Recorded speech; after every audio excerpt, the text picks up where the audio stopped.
Fala meus amigos, tudo bom com vocês? Muito prazer, eu me chamo Renan França.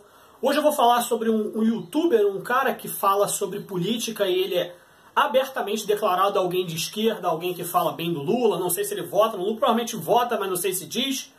O nome dele é Leonardo Stolpa. Se você for procurar pela internet, você vai ver que diversas pessoas já o desmascararam com argumentos, sem ataques, sem nada do tipo, sem baixaria.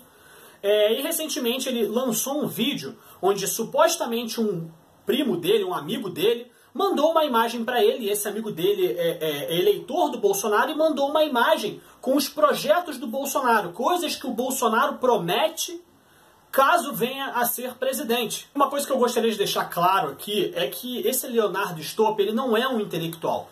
Ele é um argumentador. Ele usa dos sofismos, que nem Leandro Carnal. Ele usa de vários sofismos. Ele usa de argumentos muito bem colocados que não fazem, que a princípio podem fazer sentido, mas não fazem sentido. Ele consegue manipular muito bem a informação, então ele acaba não se tornando dono da verdade, mas ele vence a discussão. Vocês perceberam a diferença? Então muitas das coisas que ele diz, a primeiro momento você pode até acreditar, mas quando você faz uma pesquisa básica, você vê que as coisas não são bem assim. O primeiro ponto que ele coloca nessa imagem aí, que são supostos projetos do Bolsonaro, é que o Bolsonaro vai acabar com o IPVA. Para quem não sabe, rolou um boato aí na internet com a imagem do Bolsonaro, dizendo que o Bolsonaro iria acabar com esse imposto, iria acabar com o IPVA. O que é mentira, o Bolsonaro nunca disse, não tem nada no plano de governo dele a respeito disso. É uma imagem que circulou aí entre os eleitores do Bolsonaro, onde os eleitores do Bolsonaro, muitos deles acabaram acreditando nisso, e daí isso dá munição para pessoas como Leonardo Stolpa, que falam, nossa, olha que ridículo, como é que o cara fala que vai acabar com o IPVA, quando na verdade o Bolsonaro nunca disse isso. O segundo ponto diz que o Bolsonaro vai usar tecnologia israelense para acabar com o problema de seca que tem lá no Nordeste. Enfim, ele tenta dar uma de técnico, como se ele entendesse muito, como se ele fosse da área, só que o tempo todo dizendo que o Bolsonaro, ou seja, o presidente, não tem poder para fazer esse tipo de coisa. E daí ele cria um espantalho onde ele assume que os eleitores do Bolsonaro acham que existe um rio que corre de ponta a ponta do país, onde a gente vai conseguir tirar água o tempo todo e vai resolver o problema da seca do Nordeste. Quer dizer, ele cria um espantalho, bate nele. Em nenhum momento os eleitores do Bolsonaro disseram que acreditariam nisso. Bolsonaro sim já visitou Israel pelo menos uma vez, eu já sei que ele foi lá, ele andou conversando sobre essas questões de trazer tecnologia de ponta aqui no Brasil para resolver determinadas questões. Uma das tecnologias era a de Israel, mas ele não especificou exatamente o que seria. E não é como se o presidente fosse chegar lá, beleza, implantamos isso. O presidente também tem muito trabalho de diplomacia. Ele pode entrar em acordo com outra nação para trazer um determinado tipo de tecnologia, ele pode influenciar o Congresso a aprovar determinados tipos de legislação, enfim. O terceiro ponto é sobre a maioridade penal, onde ele diz que, na verdade, o presidente ele não pode fazer isso, porque além de ser algo que cabe ao Congresso, é o Congresso que vai legislar a respeito disso, se essa lei vai passar ou não, a de maioridade penal. É uma coisa que não pode ser mudada, porque está em uma cláusula pétrea da Constituição, ou seja, você só muda se você abrir uma nova constituinte. Só que no tempo todo do vídeo do Leonardo Stolpa, ele dá a entender de que o Bolsonaro disse que vai fazer isso quando virar presidente. Quando a gente sabe que as coisas não são bem assim. Para você aprovar determinados tipos de projetos, primeiro tem que passar pelo Congresso, vai passar lá pelos deputados, vai passar pelo Senado. Ou seja, essa lista que ele colocou aí, maioridade penal, castração química para estuprador, ele dá a entender, e de quando ele era deputado, que ele está completamente disposto a aprovar esse tipo de coisa. Se chegar lá na mesa dele, redução da maioridade penal para 16 anos, ele vai aprovar na hora.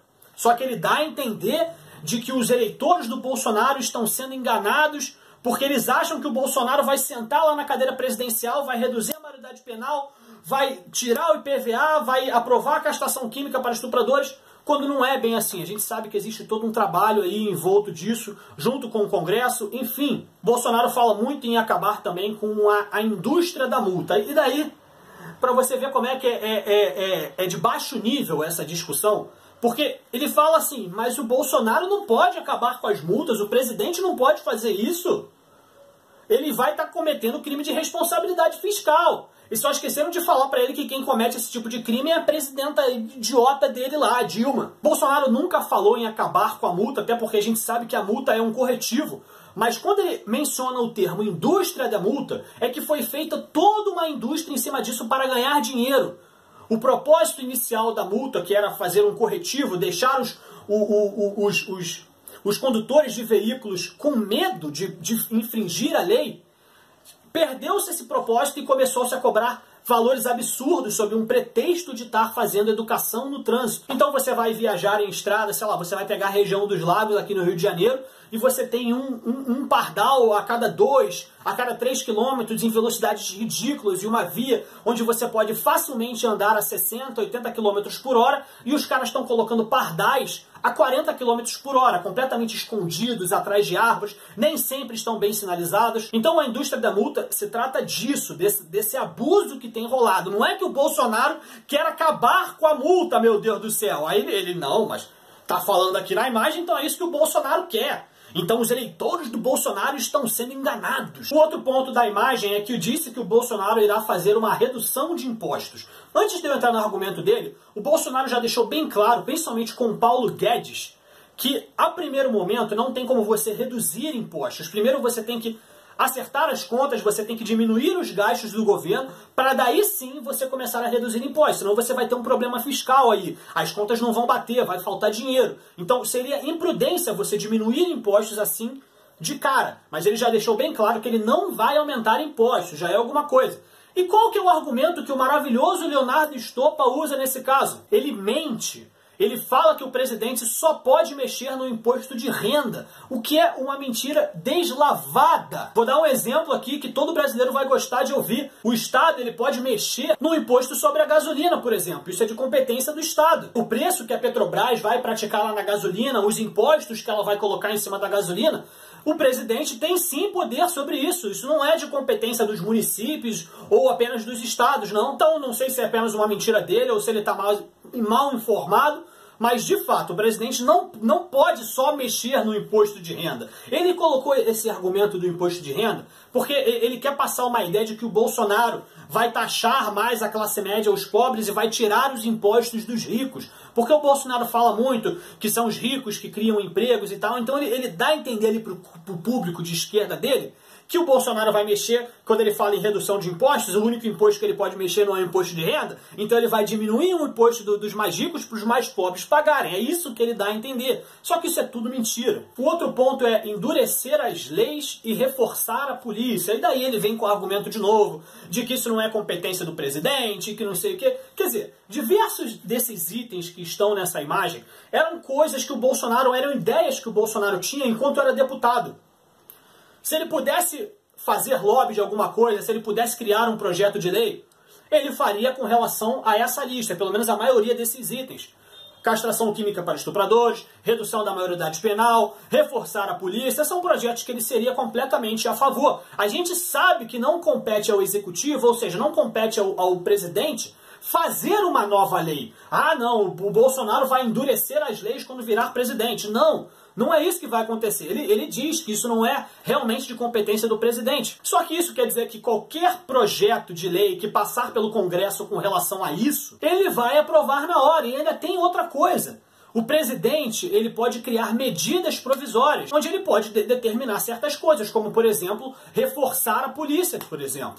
Então, não é como se o presidente fosse completamente um inútil quanto a essa questão. Sobre a castração química, ele usa mais um argumento de que a Constituição ela veda qualquer tipo de pena degradante para as pessoas. Então, nós teríamos duas maneiras de resolver isso. Primeiro, nós podemos interpretar a Constituição de outra forma. A gente pode considerar de que a castração química para estupradores não seja uma pena degradante, depende da interpretação que você faz ali, ou você pode fazer uma nova Constituição, você pode invocar novos constituintes e você pode mudar essas cláusulas pétreas. Não é como se o presidente fosse completamente inútil nisso. E mais uma vez eu deixo aqui bem claro, esses itens, a maioria dos itens que foram mostrados nessa imagem, são ideias que o Bolsonaro gostaria de ver para frente, de ver andando para frente. Não é como se ele fosse sentar na cadeira presidencial e fosse fazer tudo isso. Mas no vídeo dele, ele dá a entender de que os eleitores do Bolsonaro estão sendo enganados, porque o Bolsonaro está falando que vai acabar com o IPVA. A legalização do porte de arma, onde ele, mais uma vez ele disse que isso não é de competência do presidente, e daí eu vou ter que repetir aqui de novo, o presidente pode fazer lobby, ele pode deixar entender, olha só, se esse projeto chegar aqui na minha mesa, eu vou aprovar na mesma hora. A gente sabe que o presidente não vai chegar, agora tem toda uma arma para todo mundo, que se dane. Você entende que ele cria um espantalho? Ele coloca na cabeça dele de que os eleitores do Bolsonaro são assim. Os eleitores do Bolsonaro acreditam que quando o Bolsonaro sentar na cadeira presidencial, ele vai matar os estupradores, liberar armas para o cidadão de bem e colocar todos os petistas para fora do país. Ele acha que o eleitor do Bolsonaro é assim, ele cria um espantalho, ele cria uma versão do adversário dele que ele mesmo decidiu ali e bate nessa figura. Quando na verdade nós não somos assim, nós temos completa noção de quais são as limitações do presidente, no caso. E daí tem a verba pública para a grande mídia, né, para a ONG, onde ele já deixou bem claro que no governo dele não vai ter dinheiro nenhum para esse tipo de coisa. E ele disse que geralmente esses repasses de verba, como por exemplo para a Globo, ou para a ONG, ou seja lá para que órgão de comunicação existir, ele dá a entender de que o presidente, que isso não compete à União, isso compete aos municípios e estados. Essa é uma informação que eu não consigo pegar assim com precisão. É óbvio que se eu fizer uma pesquisa eu posso descobrir sobre isso, mas a questão é, independente se isso for de competência do município, ou do estado, ou da União, compete à União repassar o orçamento para os estados e para os municípios. Daí ele vai deixar bem claro, meu amigo, esse dinheiro aqui que eu estou te passando é para fazer isso aqui. A saúde do seu estado está ruim, a segurança do seu estado está ruim, eu não quero você passando isso aí para ONG, para não sei o que de aborto, para não sei o que de liberação das drogas, esse dinheiro aqui é para ser feito com isso. Daí você administra da melhor forma possível, mas é para isso aqui que serve. Se os estados começarem a continuar usando esse dinheiro para financiar a grande mídia, para dar dinheiro para Globo, SBT, ONGs e o caralho a quatro, o presidente tem artimanhas necessárias para proteger os seus cidadãos. Pô, você tem um governador, você está vendo que ele está sendo negligente, ele está dando dinheiro que era para ser usado para comprar medicamentos, por exemplo, para fazer asfalto de ruas ou para resolver saneamento básico, e o cara está dando dinheiro para ONG. Você corta o orçamento. Olha só, a partir de agora você não tem mais essa verba aqui. Vai chegar uma hora que o governador vai ficar tão apertado que ele vai acabar cometendo um crime de responsabilidade fiscal, as contas não vão fechar, ele vai acabar sendo impeachmentado e coisas do tipo. Então sim, o presidente tem muito poder quanto a essa questão. A gente tem que deixar bem claro, prioridade é segurança, saúde, educação, economia, não um dinheirinho para a grande mídia. Acabou com essa palhaçada. Isso se a gente não levar em consideração que, na verdade, esse dinheiro é de repasse federal. Ele disse que esses dinheiros para a grande mídia é de competência dos municípios e do estado. Eu não tenho certeza dessa informação, eu acho muito difícil de acreditar nisso, sinceramente, mas eu vou dar um crédito para ele, porque de qualquer forma o que ele disse é completamente balela. E o último item da lista é um boato que já rolou por aí, que se não me engano tinha uma deputada que ela queria fazer isso, onde ela tinha um projeto onde você passa o auxílio reclusão, que é quando o presidiário ele tem família, daí ele recebe um auxílio para que essa família possa se sustentar, transferir esse auxílio para a família da vítima, ou seja, um cara cometeu latrocínio. Em vez da família desse cara que cometeu o latrocínio receber dinheiro, quem vai receber dinheiro é a família do cara que matou. Vocês estão entendendo? Para mim, eu sou completamente a favor disso, mas a gente sabe que não é o presidente que cria essa lei. Mas o Bolsonaro dá a entender de que se esse projeto chegar na mesa dele, meu Deus do céu, ele vai aprovar na mesma hora. Sem contar que ele pode fazer uma revisão completa na Constituição, onde ele pode ver onde determinadas medidas são inconstitucionais ou não. Enfim, ele vai ter uma bancada, eles vão trabalhar junto. Pode não ser o presidente que vai, que aprovei isso aqui, mas ele vai conversar com deputados, ele vai conseguir comunicar ali com o legislativo. São poderes independentes, mas eles podem trabalhar juntos sem problema nenhum. Então é isso, meus amigos. Eu só queria desmascarar para vocês o que é um intelectual de verdade e o que é um argumentador. Alguém que só se importa em vencer a discussão. Vocês já ouviram falar que quando você discute com um idiota, você sempre irá perder, porque ele vai te rebaixar ao nível dele, e é nesse momento que você se perde completamente? É exatamente que é assim conversar com a esquerda. Eles não se importam com a verdade, eles se importam simplesmente em ganhar a discussão. Tanto que você vê até hoje os petistas falando que não existe uma prova sequer contra o presidente Lula, meu Deus do céu. Então é isso, meus amigos, deixem um like, se inscrevam no canal, muito prazer, eu me chamo Renan França. não vão atacar o Leonardo Stoppa, a intenção desse vídeo não é isso. Eu só quero mostrar que ou ele é muito mal informado ou ele está agindo de má fé nesse caso. Porque ele manipula a informação de como melhor lhe convir. Eu não acho isso certo, eu acho isso danoso para o Brasil. Ele está preocupado com a verdade, está preocupado com o futuro do Brasil, para que o Brasil se torne um país melhor, ou ele está preocupado em ganhar inscritos, ganhar visualizações, ganhar a discussão. Sinceramente, pessoas assim, para mim, não deveriam ter espaço. É por isso que eu faço esse vídeo aqui, o desmascarando, porque liberdade de expressão é tudo. Mas a partir do momento que alguém fala uma besteira, nós temos que nos levantar contra isso e mostrar que ele está falando besteira. Não censurando, como a esquerda gosta de fazer com o Facebook, por exemplo, onde todo mundo que pensa diferente da esquerda é completamente cortado. Não, aí é o livre mercado isso. Vocês estão experimentando o livre mercado. Vai nessa. É isso aí, meus amigos. Falou!